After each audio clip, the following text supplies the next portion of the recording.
Assalamualaikum warahmatullahi wabarakatuh. Halo teman-teman semuanya, kembali lagi bersama saya Alpiansyah.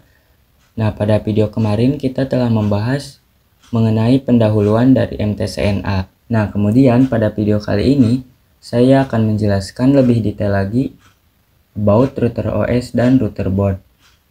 Di dalam video ini saya juga ada beberapa subbab yang akan saya bahas. Yang pertama, router OS dan router board. Yang kedua, router OS features. Yang ketiga, router board name. Yang keempat, router board type. Dan yang terakhir mengenai arsitektur router board.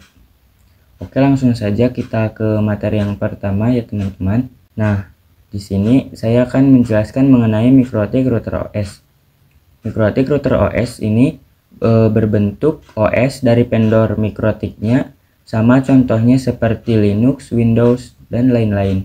Jadi ini bukan berbentuk perangkat atau fisik ya teman-teman, dan merupakan sistem operasi yang digunakan oleh router board. Jadi router board ini sistem operasinya menggunakan router OS. Kemudian dapat diinstal di PC atau bisa juga sebagai VM.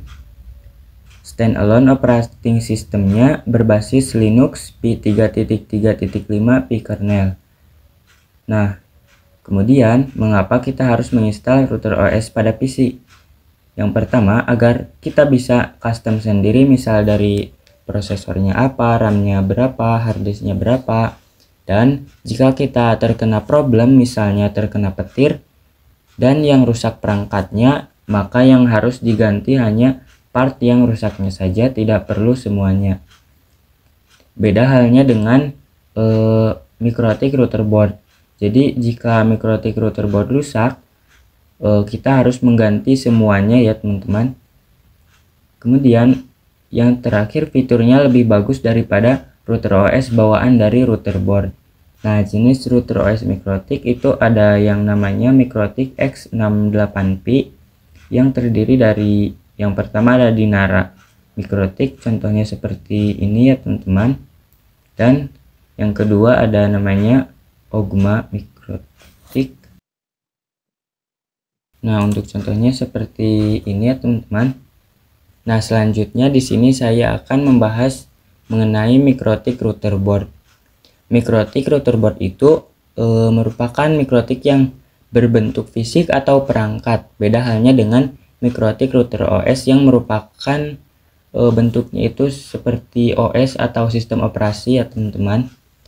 Dan MikroTik router board ini dibuat untuk menjalankan sistem operasi router OS. Segala fiturnya bisa terdapat pada satu perangkat ataupun dapat diperuntukkan khusus sesuai kategorinya. MikroTik router board juga tersedia mulai dari low end sampai dengan high end router. Nah, untuk contoh gambar MikroTik router boardnya seperti ini ya teman-teman. Kemudian selanjutnya saya akan membahas mengenai fitur dari MikroTik router OS. Fitur-fitur yang tersedia di bawah ini sudah tertanam pada perangkat router board. Bisa ditanam dalam satu perangkat saja dan bisa juga dipecah dalam masing-masing perangkat. Nah, fitur router OS yang pertama ada yang namanya support 802.11 dan jenisnya ada yang indoor dan ada yang outdoor. Nah, untuk yang indoor contohnya ada cap wireless MikroTik. Nah, gambarnya seperti ini ya teman-teman. Nah, untuk gambar cap wireless MikroTik ini seperti ini ya teman-teman. Kemudian yang outdoor itu ada dua jenis juga. Yang pertama ada PTP atau point to point, dan yang kedua ada PTMP atau point to multipoint. Dan jenis yang PTP ini ada yang namanya SXTSK MikroTik. Nah, contohnya seperti ini ya teman-teman. Nah, untuk contohnya seperti ini yang ada di gambar tadi, contoh gambar tadi. Dan yang PTMP ini contohnya ada Manbox dan Omintik MikroTik. Nah, contohnya seperti ini ya salah satunya. Nah, untuk contohnya seperti ini. Nah, setelah kita membahas wireless, ada juga fitur yang lainnya seperti routing. Dan routing ini ada yang namanya static routing dan ada yang namanya dynamic routing. Kemudian fitur yang ketiga yaitu firewall dan net. Firewall ini merupakan bisa dibilang sebuah proteksi agar mikrotik kita aman. Kemudian net ini agar klien yang memiliki IP privat bisa mengakses IP publik. Contoh net misalnya bisa mengatasi serangan, bisa juga untuk memblok website, dan bisa juga untuk blok website pada jam kerja misalnya ya. Kemudian ada juga yang namanya fitur QoS atau bandwidth management. Jadi ini kita bisa, mikrotik kita bisa diatur bandwidth manajemennya. Nah, yang kelima ada yang namanya fitur point-to-point tunneling atau semacam PVN. Ini tuh contohnya bisa kita gunakan sebagai misalnya remote jarak jauh ya teman-teman. Kemudian yang keenam ada yang namanya user management, dan yang terakhir mikrotik juga bisa digunakan sebagai tools ya fiturnya. Contohnya bisa digunakan untuk mengetes bandwidth dan lain-lain. Selanjutnya materi yang akan saya bahas yaitu mengenai router board name. Nah, jadi router board name ini memiliki pengkategorian nama pada perangkat router board mikrotik berdasarkan 3 kategori. Yang pertama ada berdasarkan 3 simbol name, yang kedua ada yang berdasarkan word atau kata, dan yang ketiga ada yang berdasarkan exceptional naming. Nah, kita bisa lihat di sini RB itu merupakan router board, dan angka 7 ini merupakan seri atau kelas routernya.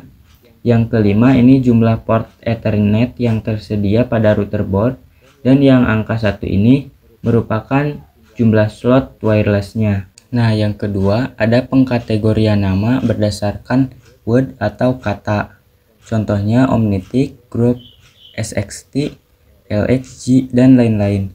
Yang ketiga ada yang berdasarkan exceptional naming, yang merupakan nama ini disederhanakan dan disesuaikan dengan tahun pengembangan, dan biasanya Ethernetnya lebih dari 9 port. Jadi jika kita melihat router board yang portnya lebih dari 9, ini termasuk ke dalam kategori exceptional naming. Contohnya ada yang namanya RB600 yang gambarnya seperti ini ya teman-teman. Kemudian materi selanjutnya saya akan membahas mengenai router board tipe. Nah, di sini saya contohkan sebagai nama router board tipenya yaitu RB952 UI5AC2ND TC. Nah, seperti yang kita ketahui tadi, RB ini merupakan router board, 9 ini merupakan serinya, nama seri, yang 5 ini merupakan jumlah port Ethernetnya, dan yang 2 ini jumlah port wirelessnya. Nah, jika kalian menemukan ada nama UI atau kata lainnya, ini merupakan fitur router boardnya. Dan 5AC2ND ini merupakan fitur wirelessnya, dan TC ini adalah jenis casingnya. Pokoknya kalian bisa melihat tipe router board seperti ini di belakang perangkat router boardnya ya teman-teman. Kemudian kalian bisa cocokkan sendiri ke dalam kode-kode yang ada pada di sini ya. Nah, untuk arsitektur pada mikrotik ini ada yang namanya MIPSB, yang namanya SMIPS, tile, PPC, dan lain sebagainya. Nah, arsitektur ini semacam misal ada apa saja fitur yang tersedia pada perangkat mikrotik router board tersebut. Nah, arsitektur router board dibedakan berdasarkan jenis dan kinerja prosesornya ya.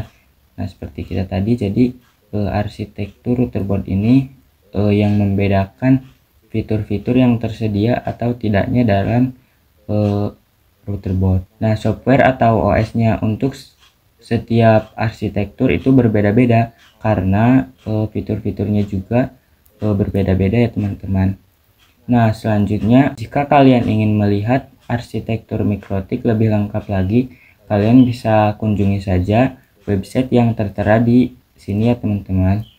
Nah, mungkin sekian materi yang bisa saya sampaikan pada kali ini. Kurang lebihnya mohon maaf dan terima kasih atas perhatiannya. Wassalamualaikum warahmatullahi wabarakatuh.